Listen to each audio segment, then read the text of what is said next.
हमारे देश के 4 महानुभावों ने मुझे कंप्लेन दी है। ये 4 लोग हैं mister TSR Subramanyam, who is a former cabinet secretary of India. दूसरे हैं mister ES Sharma, expenditure secretary of India. तीसरे हैं एडमिरल ताहिलियानी, जो फॉर्मर नेवी चीफ हैं। और चौथी हैं कामिनी जायसवाल, जो कि हमारे देश की बहुत बड़ी वकील हैं। इन चारों ने मिलके एक दिल्ली सरकार को कंप्लेन दी है और उस कंप्लेन में उन्होंने आरोप लगाया है कि रिलायंस इंडस्ट्रीज़ लिमिटेड को हमारे देश के गैस के कुछ कुएं दिए गए थे। उन्होंने अपनी कंप्लेंट में एक कॉस्ट शीट अटैच की है, जो कि रिलायंस की तरफ से ही है, जो ये दिखाता है कि उस कुएं से गैस निकालने की कॉस्ट $1 पर यूनिट से भी कम है। जब ये कॉन्ट्रैक्ट साइन किया गया था अर्ली 2000 में, तो उस टाइम 17 साल का कॉन्ट्रैक्ट NTPC के साथ हुआ था कि ये उनको लगभग $2.3 पर यूनिट पे गैस देंगे 17 साल के लिए। लेकिन थोड़े दिन में नीयत पलट गई और कुछ मंत्रियों के साथ मिलकर इन्होंने उसका दाम $4 पर यूनिट से ज़्यादा का करवा लिया। लेकिन लालच अभी ख़त्म नहीं हुआ, ऐसा इस कंप्लेंट में आरोप लगाया गया है। $4 करवाने के बावजूद उन्होंने अपने गैस के कुएं से गैस बहुत कम बनाई ताकि वो सरकार को ब्लैकमेल कर सकें। उन्हें 80 मिलियन यूनिट्स गैस बनानी थी, जबकि उन्होंने 18% से भी कम प्रोडक्शन की, जिससे देश के अंदर एक आर्टिफिशियल शॉर्टेज हुई, जिसकी वजह से गैस इंपोर्ट करनी पड़ी और जिसकी वजह से देश के अंदर बहुत महंगाई हुई। जब उसमें भी उनका लालच पूरा नहीं हुआ, तो इस कंप्लेंट में आरोप लगाया गया है कि केंद्र सरकार के कुछ मंत्रियों के साथ मिलकर उन्होंने ऑर्डर पास करवाया कि अभी आने वाली 1 अप्रैल 2014 से गैस का दाम डबल कर दिया जाएगा, यानी कि $8 प्रति यूनिट कर दिया जाएगा 1 अप्रैल से। यानी कि $1 से कम की चीज़ $8 प्रति यूनिट के हिसाब से दी जाएगी, जो कि हमारे अपने गैस अपने देश की चीज़ है। इसमें लॉजिक ये लगाया गया, जिस आरोप है कि जो गैस के दाम फिक्स किए गए वो इंटरनेशनल प्राइसेस के हिसाब से फिक्स किए गए, ना कि कॉस्ट ऑफ प्रोडक्शन की बेसिस पे। बेसिकली उनको कोई ना कोई तरीका ढूंढना था उनको ज़्यादा गैस के दाम देने का। और उसी कंप्लेन में आरोप है कि उसी गैस के कुएं से रिलायंस का जो पार्टनर है निको, वो आज भी बांग्लादेश को $2.34 पर यूनिट पे गैस दे रहा है। तो हम अपने ही कुएं से हमारे देश $8 पे गैस ले और बांग्लादेश उसी कुएं से $2.34 पे गैस ले। 1 अप्रैल से अगर ये गैस के दाम $8 हो जाते हैं तो देश के अंदर जनता में त्राही मच जाएगी, बहुत ज़बरदस्त महंगाई हो जाएगी, जनता का जीना दूभर हो जाएगा। सबसे पहले तो CNG बहुत महंगी होगी। CNG मतलब एकदम से गैस के दाम डबल हो रहे हैं तो CNG लगभग जाके डबल पड़ेगी।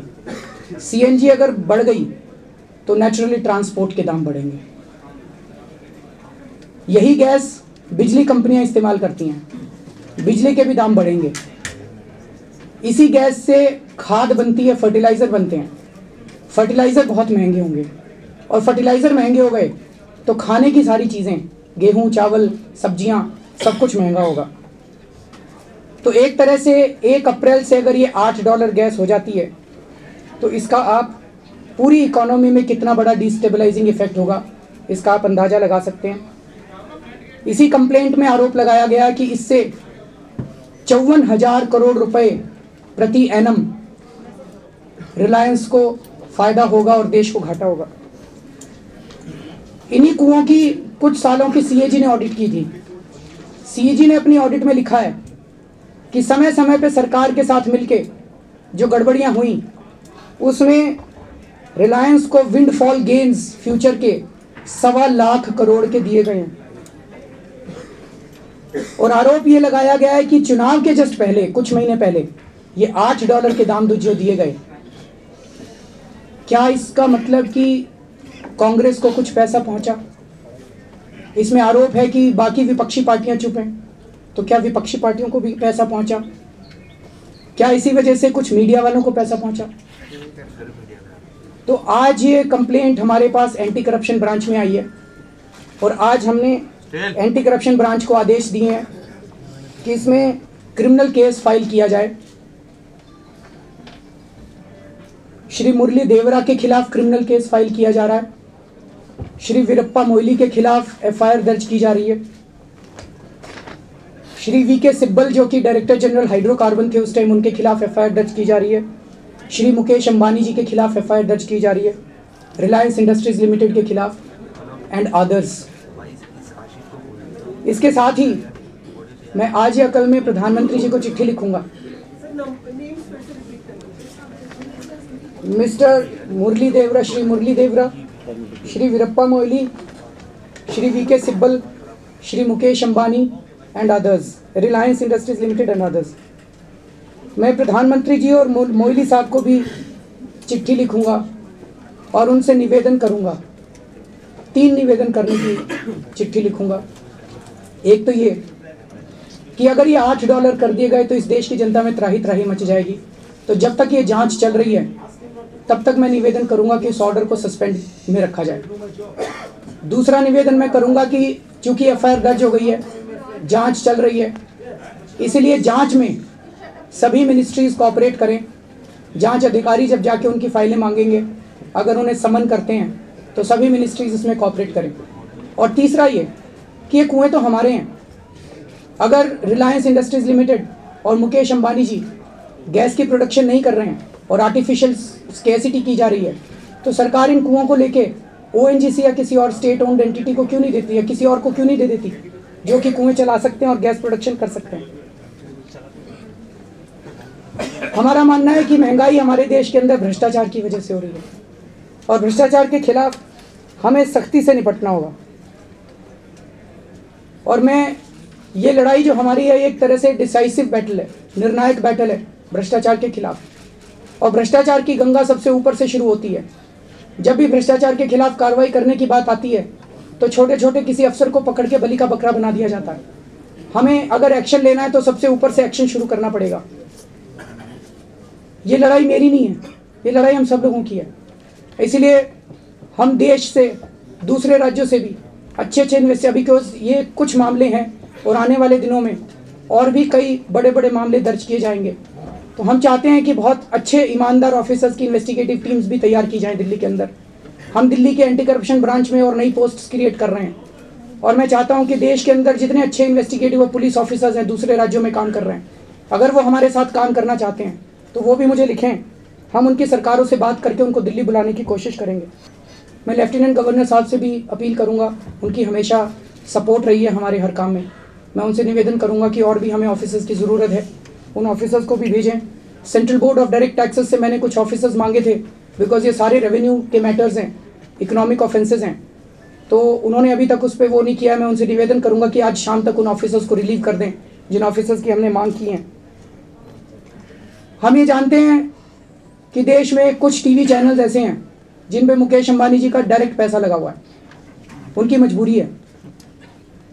हम ये भी जानते हैं 1-2 मीडिया हाउसेज ऐसे हैं जिनके मालिकों के अपने गैस के कुएं हैं, उनकी भी मजबूरी है।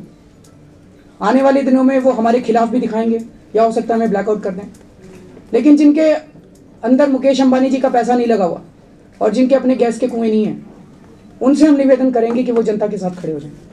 ये लड़ाई फिर से मैं कह रहा हूँ मेरी नहीं है, आप सब लोगों की है, इस देश के लोगों की है और हम सब लोगों को मिलकर लड़ना है। बहुत बहुत शुक्रिया।